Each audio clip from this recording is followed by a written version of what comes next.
আমাদের ভাগ্যে যেন পবিত্র মাস জুটে যায়। 6 মাস সাহাবীরা তারা চিন্তিত থাকতেন, আল্লাহ রমজান শেষ হয়ে গেল, পেলাম, আল্লাহ আমল কবুল হলো কি হলো না, নামাজ পড়লাম, তাহাজ্জুদ পড়লাম, তারাবি পড়লাম, ইফতার করলাম, কোরআন তেলাওয়াত করলাম, শবে কদরের রাত আল্লাহ তোমার জন্য জেগেছিলাম। 6 মাস তারা চিন্তা করতেন, আবার 6 মাস আছে, এখন থেকেই তারা কি করত, 6 মাস আগে থেকে প্রস্তুতি নিতেন, তৈয়ারি করতেন। আল্লাহ বিশ্বনবীজি জনাবে মুহাম্মদ রাসূলুল্লাহ বলুন সাল্লাল্লাহু আলাইহি ওয়াসাল্লাম, মা আয়েশা বলছেন বিশ্বনবীজি এই মাসে বেশি বেশি করে তিনি রোজা রাখতেন, বেশি বেশি করে তিনি নফলের ইবাদত করতেন, বেশি বেশি করে আল্লাহর জিকির করতেন। হে আমার মা, হে আমার বোনেরা, খেলারা শুনলেন, আল্লাহ তাবারক ওয়া তাআলা এই মাসটা দিয়েছেন শাবানের মাস। এই মাস থেকে আল্লাহকে বলতে হবে, মাবুদ রে, আল্লাহ রাব্বুল আলামিন তুমি আমার নসিবে জুটায়ো, আল্লাহ যেন আমি রমজান মাসটা পুরো করতে পারি। আল্লাহ আমার শরীরে তুমি অসুখ দিও না, আল্লাহ তুমি আমার শরীরে এমন বেমার দিও না যেই বেমারের কারণে আমার রোজাগুলো যেন কাজা না হয়ে যায়। আল্লাহ তাবারক ওয়া তাআলা বলছেন, বান্দারা তোমরা ভালো কাজের জন্য তাড়াতাড়ি করবে, তোমরা ভালো কাজের জন্য আল্লাহর দরবারে কান্নাকাটা করবে। আল্লাহ বলছেন, ওয়াসারিউ ইলা মাগফিরাতিন মির রাব্বিকুম ওয়া জান্নাতিন আরদুহাস সামাওয়াতু ওয়াল আরদ উইদ্দাত লিল মুত্তাকিন। আল্লাহ বলছেন, বান্দারা, এই আমার বান্দারা শোনো, যারা গুনাহ করেছো তোমরা বুকে হাত নিয়ে বসে থাকিও না, আল্লাহর ক্ষমার জন্য তোমরা তাড়াতাড়ি করো, আল্লাহর দিকে তোমরা ধাবিত হও, আল্লাহকে বলো, হে আল্লাহ আমার জীবনের গুনাহ খাতাকে মাফ করে দাও। আচ্ছা বন্ধুগণ, আমরা দুনিয়াকে পাওয়ার জন্য যত চেষ্টা করি, আল্লাহর ক্ষমার জন্য, আমার গুনাহকে মাফ করার জন্য এত চেষ্টা করি, বলুন তো ভাই, করি না? আজকে যখন মানুষ, একটা উদাহরণ নেন, মনে করে নেন আমি একজন মৌলভী সাহেব, একটা মাদ্রাসা করি তো পায়ে হেঁটে হেঁটে যাই, মনে মনে দোয়া করি, আল্লাহ আর কতদিন হেঁটে হেঁটে যাব আমি পড়াতে, আল্লাহ একটা সাইকেলের ব্যবস্থা করে দাও। যখন সাইকেল আল্লাহ ব্যবস্থা করে দিলেন, তখন আমার চিন্তা ভাবনা বাড়লো, আল্লাহ আমি সাইকেল আর চালাতে পারছি না, একটা মোটর সাইকেলের ব্যবস্থা করে দাও। যখন একটা পুরাতন বাইক আপনি কিনলেন, তখন আপনার মনের ভিতরে একটা চিন্তা ভাবনা শুরু হলো, একটা ভালো র্যাঙ্কের যদি একটা গাড়ি হতো, তবে আমি অতি তাড়াতাড়ি গিয়ে মাদ্রাসায় পৌঁছে যেতাম। বন্ধুরে, যখন একটা ভালো মোটর সাইকেল হলো, তখন মানুষের চিন্তা বেড়ে যায়, আল্লাহ কখন একটা 4 চাকা হবে। এটা হচ্ছে মানুষের চরিত্র, মানুষের স্বভাব। ভাই আমার, বন্ধু আমার, যখন একজন মানুষ বিজনেস করে, তখন তার মনে হয়, ওগো আল্লাহ রব্বুল আলামিন, আমাকে তুমি ধন দাও, আমি আর ছোট দোকান চালাতে চাই না, আল্লাহ তুমি আমাকে একটা হোলসেলার বা দোকানের ব্যবস্থা করে দাও। এই চিন্তা মানুষের ভিতরে থাকে কি থাকে না? কিন্তু বন্ধু আমার, আল্লাহর জাহান্নাম থেকে বাঁচার জন্য কোনো মানুষ তাড়াতাড়ি করে না। ভাই, নামাজ কেন পড়েন না? বলি সাহেব, আগামী জুমা থেকে ঠিক আসরের সময় থেকে নামাজ ধরে নিব। আমরা বলি কি বলি না ভাই? ভাই রমজানে কেন রোজা রাখো না?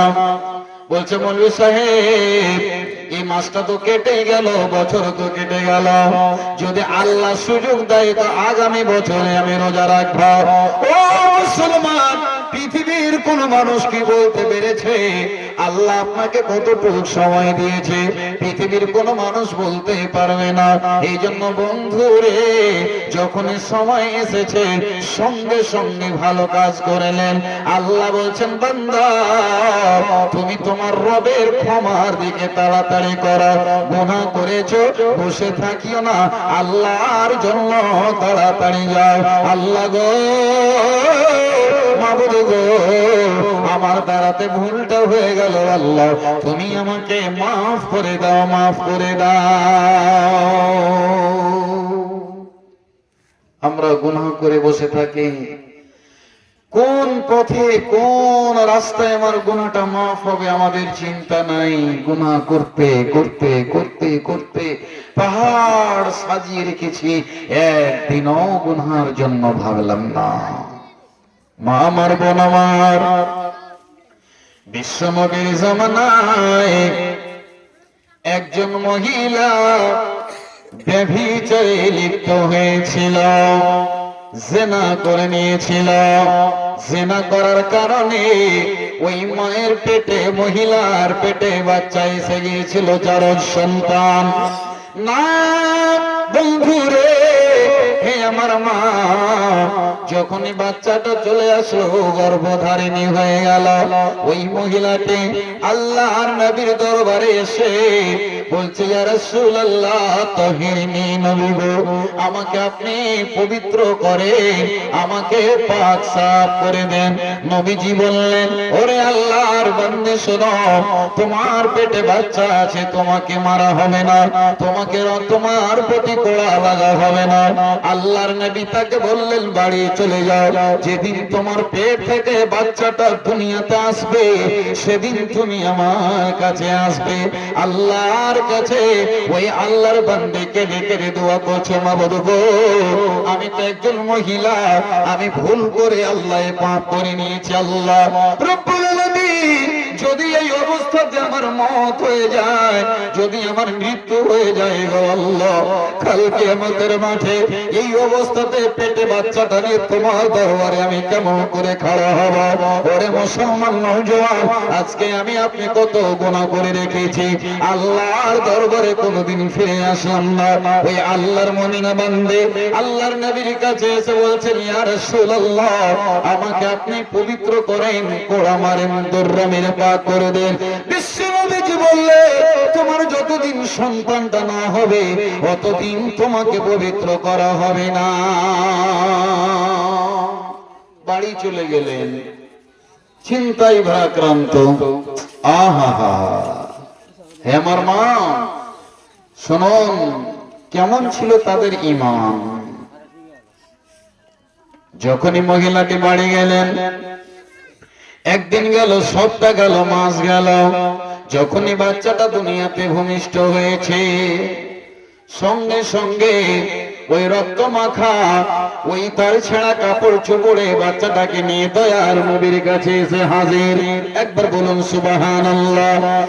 একটি চিন্তা ভাবনা, রব্বুল আলামিন গো, এই অবস্থাতে যদি আমি মরে যাই, আল্লাহ তোমার দরবারে আমি কেমন করে মুখ দেখাবো?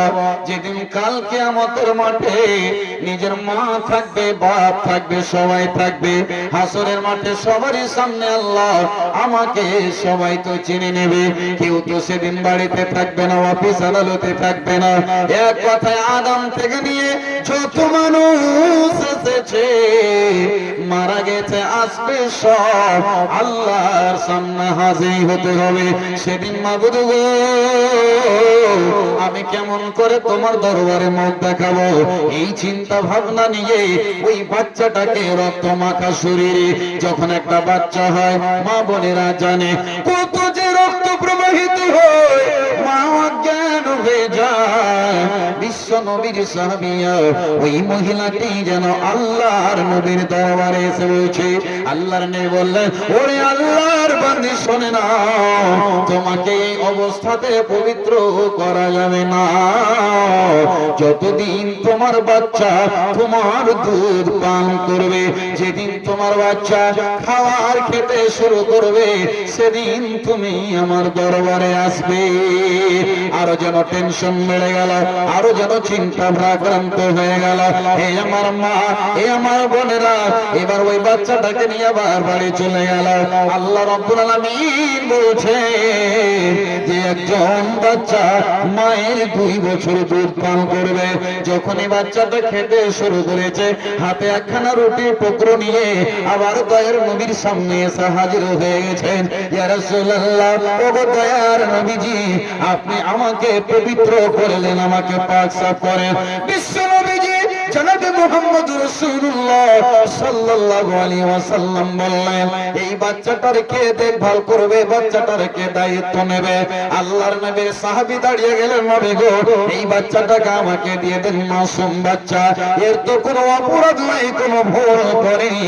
আল্লাহর নবী একটা বনকসা আমাকে বাচ্চাটাকে দিয়ে দিলেন কেফালাতের জন্য, দেখভালের জন্য।